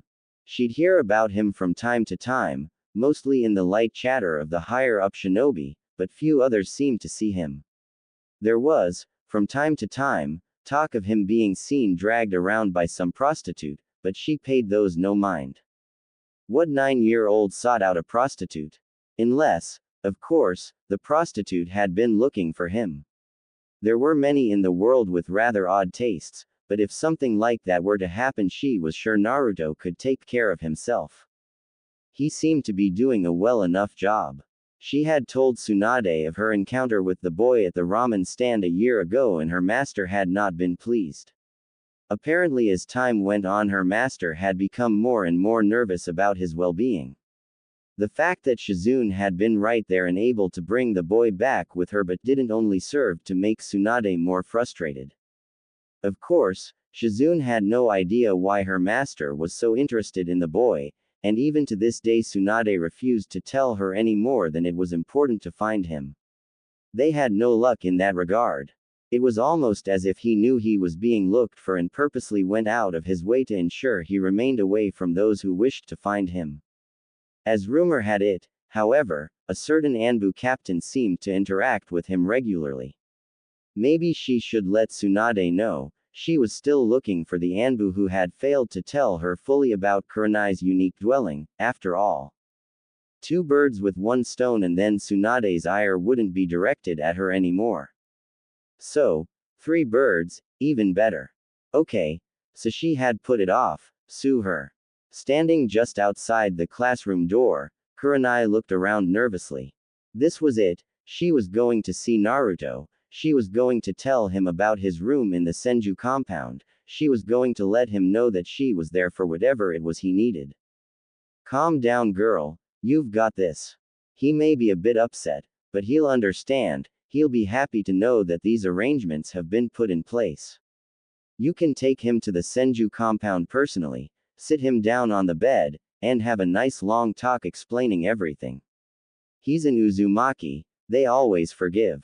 There's no way this could possibly go wrong. Well, technically, it already had. While she originally planned to come in early and be here when he first arrived, it had taken her until noon to get over her nervousness and make her way to the academy. Hopefully she could catch him as they were released for lunch. And, even if she couldn't catch him before he ran off, she could get some information from Iruka and lie in wait for Naruto's return. If he had been going to the academy for all this time, despite his lack of living arrangement, she was absolutely certain he'd come right back for class once lunch ended. As the sound of rushing children grew louder, she stepped to the side of the door and watched the mass of students that squeezed through the frame, keeping a sharp eye out for Naruto's messy crown of red hair. Oddly enough, it was not amongst the sea of children. Giving a slight frown, she hoped he was still in the classroom as she walked in. She was quick with her scan of the room, taking only a second to move her sight to Iruka, but still she could not locate the reason for her visit. She felt a deep weight settle in her stomach and a tightening in her chest. He had to be here, there was nowhere else to look. Ah, Yuhi-san, is there something I can help you with? Iruka's voice caught her attention and she tried to give the man a sincere smile despite the worry building within her. Yes, I just came to see how Naruto's been doing in class. It's been a year now and I haven't heard anything about his academics, so I figured I'd come check. A brief flash of suspicion flashed over Iruka's face, no doubt from her taking so long to ask about such a subject. He most likely knew that reason was a lie. Still, he looked up to the ceiling, as if in thought, and briefly directed his sight to the tree outside the window. Turning back to her from a frown, he seemed almost puzzled. I'm sorry, who? There's no one I know of by the name of Naruto attending my class. I do believe there was one on the first day, but then he ended up in the hospital and I haven't heard anything of him since. Kuranai suddenly found it hard to breathe. All the hope she had gained at the thought of finding him here in the academy, safe and ready to be taken care of, was crushed, leaving only a numbing cold inside her heart. This couldn't be happening. She had been so close she could almost feel the heat of his hand as she walked with him to the Senju compound. That heat was no longer a pleasant thought, but rather an angry inferno that berated her for being so foolish. She had assumed he would have continued, she had heard rumors that he was still there, but she had never before checked. He wasn't there. Honestly, she shouldn't be surprised. He was a homeless 9-year-old, for fuck's sake, why would he be trying to go to school? It made no sense. Quietly, almost in a whisper, she thanked Iruka for his time and walked out of the classroom like a living corpse, all life having been sucked away. Kushina would be disappointed in her, she was sure. She had failed Naruto once again. She never saw the boy she had been searching for as he sat in the tree right outside the classroom shaking his head in the negative to his instructor, nor would she know of the grateful expression he sent Iruka after she had left. But the eyes that watched the boy did, and they made note of the interaction. Orochimaru-sama would want to know. This was getting out of hand. Hiruzen was beginning to fear there would be no way to erase the tension between the Uchiha and the rest of Konoha. It had been growing for years, all the elite shinobi knew so, but now it was beginning to get to be too much. Tensions were boiling over, but Hiruzen couldn't figure out a way to douse the flames of the Uchiha peacefully. It was probably a miracle that things had lasted peacefully thus far, but that would have to be attributed to one Uchiha Itachi, a spy within his own clan for the safety of Konohagakure and all its inhabitants, the Uchiha included. Whether or not they believed it, Hiruzen really did want to see everyone safe despite the fact that they threatened the safety of his village, but they wouldn't let him. The Uchiha pride, it would seem, was a hard thing to overcome. Luckily, Itachi had somehow managed, though that was probably because of his mother. Uchiha Makoto had never been all that prideful, caring far more about starting a family than the glory of her clan. It seemed to have rubbed off on Itachi, who saw all of Konoha as his family and was ready to sacrifice everything he knew to protect it. Such a man was a rare thing indeed, especially among shinobi. And now, it looked like they might be losing him. They didn't have a choice, however. This was for the good of Konohagakure no Sato and Hai no Kuni. He couldn't sacrifice everyone else for one clan, no matter how old or important they were. Looking before his desk, he could see Itachi kneeling before him in his Anbu gear, awaiting orders. It pained Hiruzen to give these orders, but that was the burden of his position. We'll give them a few days, Itachi, until the end of the week. If we haven't managed to work something out by that time, your mission will begin. He frowned sadly at the young man. For what it's worth, my boy, I'm truly sorry it may have to come to this. I understand, Hokage-sama, but we must protect the innocents my clan threatens. This is the only way. Giving a parting bow, the young Anbu agent disappeared in a murder of crows. Hiruzen sighed. No one should have to go through what Itachi was about to. It wasn't even something he'd wish upon his enemies.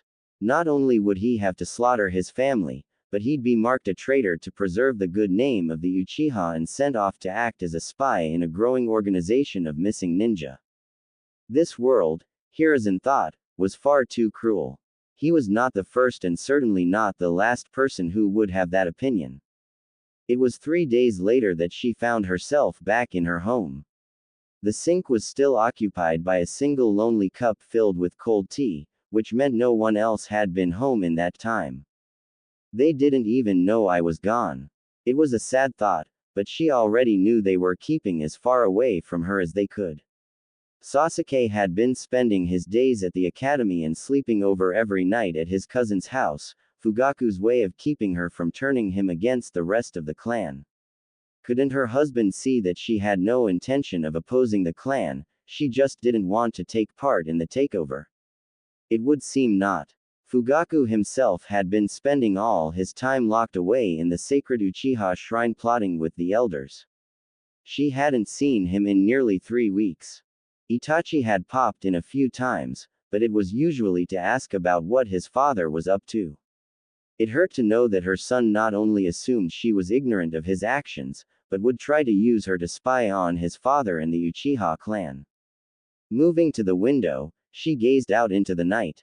Oddly enough, there was no one outside at the moment and all the usual lanterns hung dead in the moonlight. That was strange, even with everyone on edge in anticipation of what was to be the Uchiha revolt. Never before had there been a night so eerily quiet. When she watched two shadows creep into a nearby house, she knew something was wrong. Hiruzen moved first. She realized. It wasn't really that much of a surprise. He was a kind old man who wanted nothing but the best for his village, but he was also the kami no shinobi, and he would do whatever necessary to protect it even from its own occupants. In this case, removing the threat so that the rest of Konoha might remain safe was the only real choice he had. Fugaku must have pushed him far to force his hand like this. Wasting no more time, Makoto quickly made her way upstairs to her room, tearing through her closet until she found her old shinobi gear that she had stashed in the back upon her retirement. Not willing to waste time she didn't have getting undressed, her favorite dress made quick acquaintance with one of her kunai and was tossed away. She had been in Anbu for 3 months before her retirement and had managed to keep her old uniform.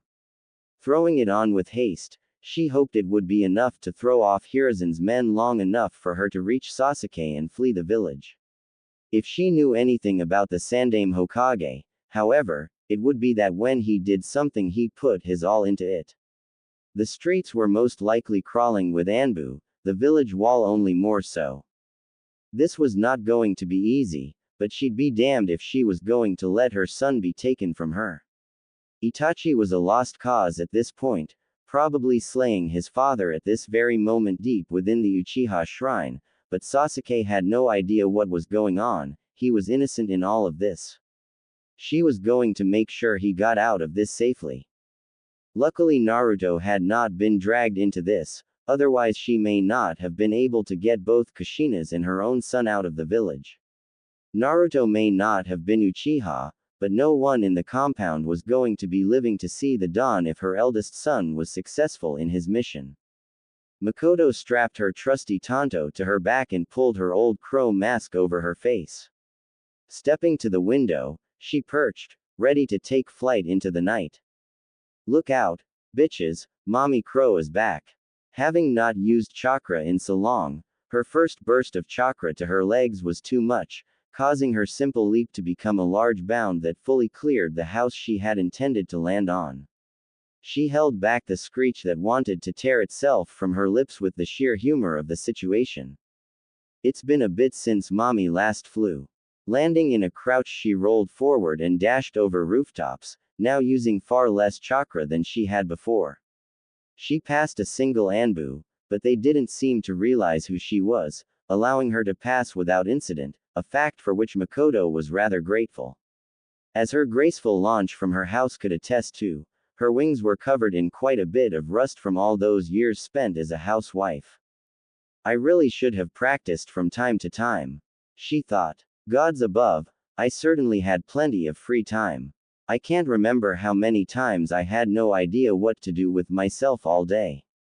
Those thoughts might not be worth much now, but they served to keep her mind occupied on something other than the fact that all her family was being slaughtered around her. Landing on the roof of her brother-in-law, her heart sank when she noticed the various bodies scattered over the street below. They had already been here. Calming her breathing as much as possible, she listened for any sign of life, either Uchiha or Anbu. It seemed empty, but that would mean Sasuke was no, she couldn't be thinking like that, not at a time like this. Gods, no, please, not my son. Not Sasuke. She silently prayed, slipping into the window and beginning her search. The top floor was empty, save the corpses of a couple on the bed. It wasn't her in-laws, and she really didn't recognize them, so there must have been some guests over. Ah, that's right, her niece was turning 15. This was probably her birthday celebration. Happy fucking birthday, Makoto thought cynically, moving on. The downstairs was filled with even more dead partygoers, but she still couldn't find her son among them. The front yard was full of dead lanterns and tables of food that had barely been touched. Her niece, the birthday girl, was near a pile of half-opened presents. Still, no Sasuke. He wasn't here. The thought brought both relief and horror to her. She was glad to not come across his corpse, but at the same time it meant he could be anywhere. With luck he was somewhere the Anbu hadn't gotten to yet, but that meant the Anbu would be going there. She couldn't risk that kind of heat. So, if he wasn't dead already, he would be soon enough. And you will be too if you try to find him. A voice in her head reminded her. It looked like this was it. Soon there would be only 3 Uchiha remaining, Itachi, herself, and him. He had been right, she knew, the Uchiha's attempt would be their undoing. She had believed him when he told her that, but now she really saw. Her clanmates hadn't even had a chance to try. The Sandaime gave only enough leeway to ensure that no Konoha came to harm, but the second he felt the risk was too high he had acted, taking out the problem before it could fully take root. She let a single tear make its way down her cheek, hidden by her mask. Her family was gone, everyone she had known and loved ripped from her. She was alone, without anything more than the gear she wore, and had nowhere to go. Her mind was drawn to someone in a similar situation and she knew she had to at least see him before she made her escape. God's willing, visiting with him and letting the village calm down might make her escape far more likely to be successful. If nothing else, it was worth a chance, and he deserved to know why she hadn't been there for him, even if they had never been close. She was close to his mother, and that was more than enough reason for her to look after him in her absence. If Makoto was really honest with her